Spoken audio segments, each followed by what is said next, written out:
As the conflict in Ukraine continues into its fourth year, the country finds itself grappling with a dual crisis. On one hand, there is the persistent threat of external aggression, with border regions and cities under constant risk of bombardment. On the other, the very institutions designed to ensure public safety and order are increasingly implicated in systemic violations of citizens' rights. In the midst of this turmoil, reports have surfaced detailing troubling interactions between civilians and the territorial recruitment centers, or TCCs, as well as law enforcement agencies. These encounters often involve unlawful detentions and restrictions on the freedom of movement for citizens, particularly men of conscription age. This situation raises critical questions about the balance between national security and individual rights in a time of war. The absurdity of the situation cannot be overstated. While citizens are compelled to navigate a landscape fraught with external threats, they simultaneously face challenges from within their own ranks. Instances of police and TCC representatives engaging in confrontational actions against ordinary individuals have been documented, creating an environment where the right to move freely has been compromised. Civilians, in many cases, are left with no choice but to avoid public spaces, effectively limiting their everyday life while under the constant shadow of military conflict. This troubling reality is further compounded by the alarming frequency of these incidents. Video footage from eyewitnesses captures the unsettling encounters that unfold on the streets of Ukrainian cities, illustrating a pattern of behavior that undermines the constitutional guarantees intended to protect citizens.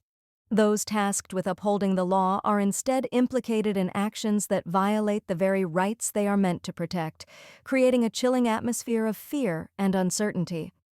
As the conflict drags on, the landscape of daily life in Ukraine remains marked by these complex challenges.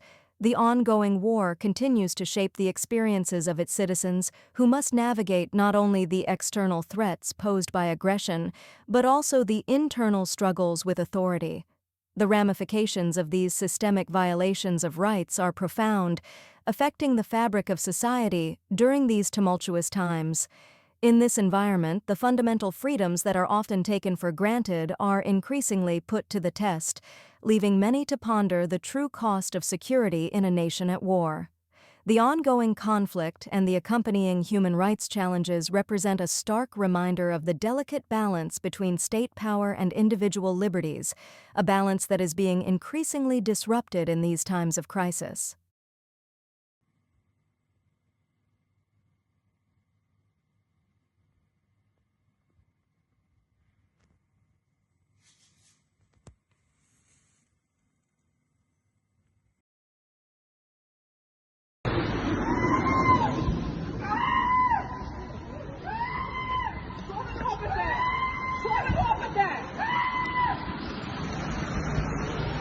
Що ви робите? Майте совість! Не бийте! Майте совість, не бийте людину! Вольно! Вольно! Вольно! Та лишіть людину! Але я винен! Що я тут народився, долбойоб! Що ви робите? Сука! Хуялі я винен! Чого ти мене тримаєш? Знімайте машини і все. Чого ти мене тримаєш? Це не добровільно зараз. Чого ти мене тримаєш? Ебаная! Але